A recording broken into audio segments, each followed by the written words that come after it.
बहुत समय पहले की बात है। एक सुंदर और समृद्ध राज्य में महाराजा विक्रम अपनी न्यायप्रियता और वीरता के लिए प्रसिद्ध थे। उनके राज्य की प्रजा उन्हें भगवान की तरह मानती थी। लेकिन महाराजा का जीवन अधूरा था। वे प्रेम और सच्चे साथी की तलाश में थे। राज्य की सीमा से दूर घने जंगल में एक जादुई चुड़ैल माधवी रहती थी। माधवी अपनी सुंदरता और जादुई शक्तियों के लिए प्रसिद्ध थी, लेकिन उसे कोई जानने की हिम्मत नहीं करता था। लोग उसे एक खतरनाक और क्रूर प्राणी मानते थे। सच्चाई यह थी कि माधवी किसी को हानि नहीं पहुंचाना चाहती थी।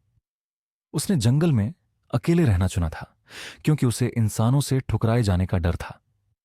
एक दिन महाराजा शिकार पर गए और रास्ता भटक गए। वे घने जंगल में पहुंच गए जहां माधवी रहती थी। भूख और प्यास से व्याकुल महाराजा ने जंगल में मदद की गुहार लगाई। उनकी आवाज सुनकर माधवी बाहर आई।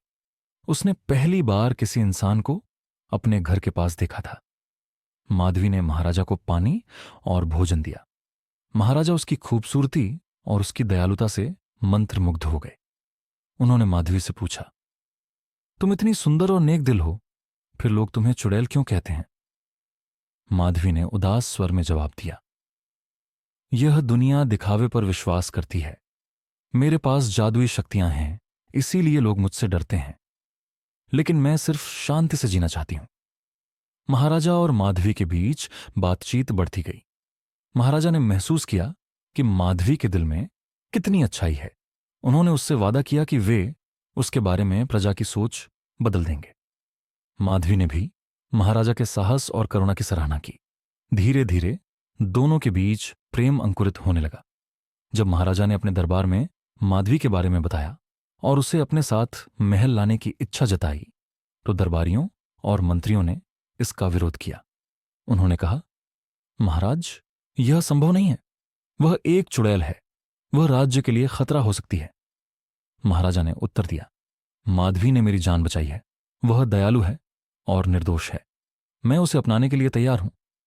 प्रजा में भी इस बात को लेकर हलचल मच गई। लोग डर गए कि माधवी के कारण राज्य में आपदाएं आएंगी। माधवी को इस विरोध का पता चला। उसने सोचा कि अगर वह महाराजा के साथ रही तो उनके राज्य को नुकसान होगा। उसने महाराजा से कहा, मैं तुम्हारे जीवन का हिस्सा नहीं बन सकती। मैं नहीं चाहती कि मेरी वजह से तुम्हारे राज्य में अशांति फैले। महाराजा ने उसे समझाने की कोशिश की, लेकिन माधवी ने अपनी जादुई शक्तियों का उपयोग कर जंगल में खुद को छुपा लिया। महाराजा का दिल टूट गया। उन्होंने प्रण लिया कि वे माधवी को ढूंढ कर रहेंगे। उन्होंने अपने सैनिकों को आदेश दिया कि माधवी को ढूंढने की कोशिश न करें।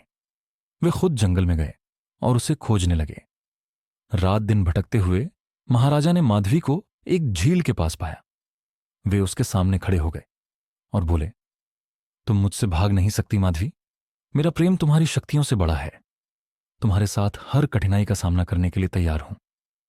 माधवी की आंखों में आंसू आ गए।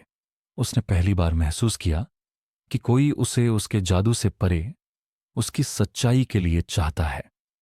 उसने महाराजा के प्रेम को स्वीकार कर लिया। जब दोनों महल लौटे तो प्रजा और दरबारी अब भी आशंकित थे। माधवी ने अपनी शक्तियों का उपयोग प्रजा की भलाई के लिए किया। उसने बीमारों को ठीक किया, सूखे खेतों में बारिश कराई और राज्य में खुशहाली लाई। धीरे धीरे लोगों ने माधवी को स्वीकार कर लिया। वे समझ गए कि वह खतरनाक नहीं, बल्कि राज्य के लिए वरदान है। महाराजा और माधवी का प्रेम सच्चाई और विश्वास का प्रतीक बन गया। उनके मिलन ने यह साबित कर दिया कि सच्चा प्रेम हर बाधा को पार कर सकता है। राज्य में खुशहाली और शांति बनी रही और माधवी को अब चुड़ैल नहीं, बल्कि राज्य की रानी के रूप में पूजा जाने लगा। इस तरह जादुई चुड़ैल और महाराजा की प्रेम कहानी इतिहास में अमर हो गई।